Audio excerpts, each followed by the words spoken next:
I already took apart everything. I haven't fully installed the new spool valve yet,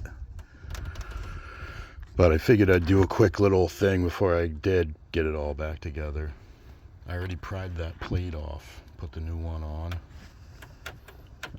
You don't have to be all that careful prying off the old plate. I pried it off. Took the old one off. It was pretty easy. I didn't have to remove anything to get to it. I know some of the other videos they remove the front part here, this thing, but I didn't have to, and I got to it pretty easily. So this is the old gasket, hard and brittle. I've changed 2 alternators already on this thing because of it. I'm putting a new one in probably tomorrow morning. So this is the lower half. Not even going to use that. I'll save it. And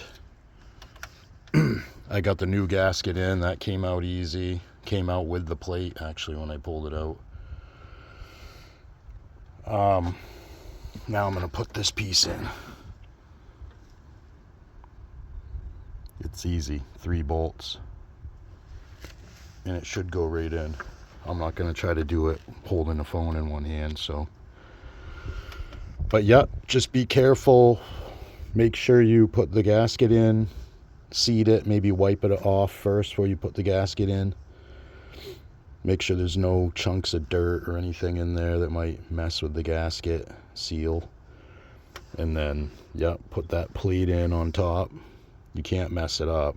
It fits one way, only one way, so.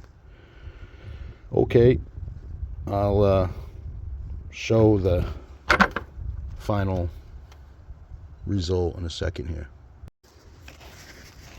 New one's on. Now I'm just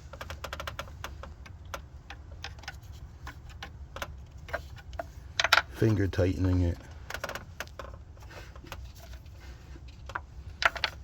Put the other 2, these other 2 go in the bottom. I'll set those in. Right.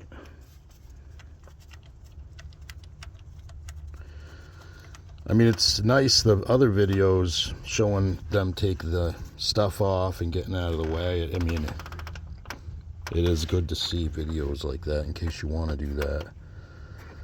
But I'm just sick and tired of doing this car work constantly and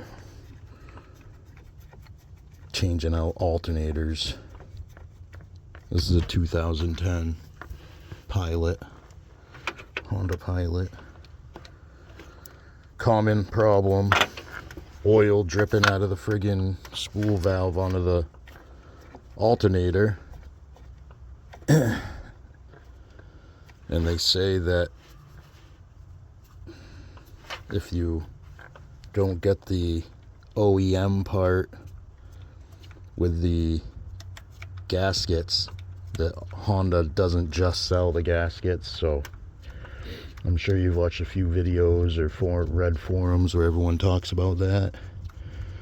And I couldn't really afford to buy a $250 spool valve, so I changed out the alternators that I was buying online for like 80 bucks. I've gotten better at changing them, I know that. I'm just getting sick of it. So now this is on there. I finger tightened them. I'm going to tighten the top one, which is a long bolt. These 2 bottom ones. And then I don't have time because I got to go to work.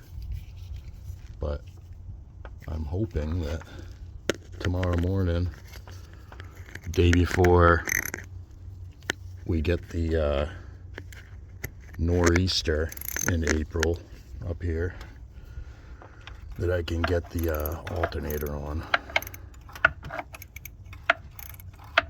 tomorrow morning.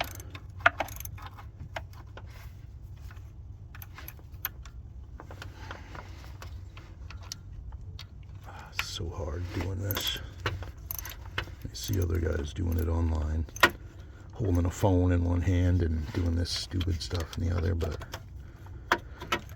this is easy compared to doing the alternator and reaching way down in there and trying to fit that in. And then you got a stripped bolt that I hammered that socket on because the tensioner bolt was stripped, which I guess is another common thing. It's aluminum, so you got like maybe 1 or 2 alternator changes before that thing strips. I went to Walmart and got a hyper tough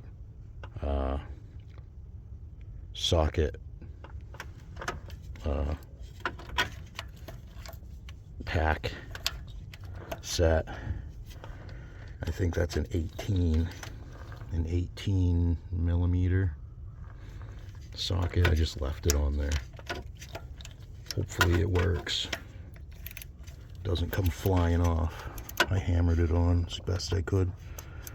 Alright, so snug these on.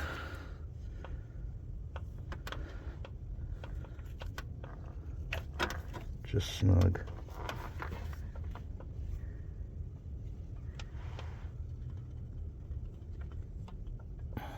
Snug. And snug. Top one.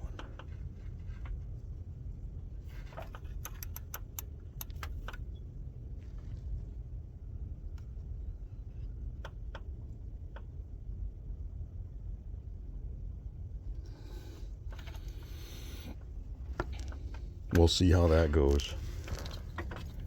That was almost too easy. I don't trust it. That was just too easy.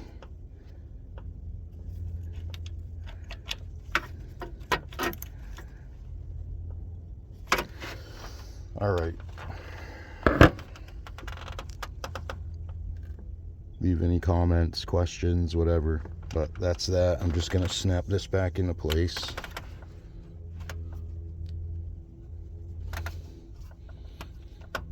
Yep, that just snapped into place. And this bottom one here.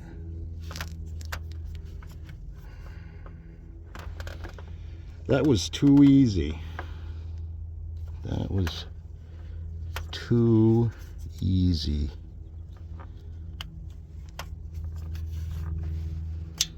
Snapped into place. Didn't remove this. It's nice to know that you can, but it's not necessary. And that was probably the easiest thing I've ever done in my life on here. So yeah, thanks for watching. Time to go to work.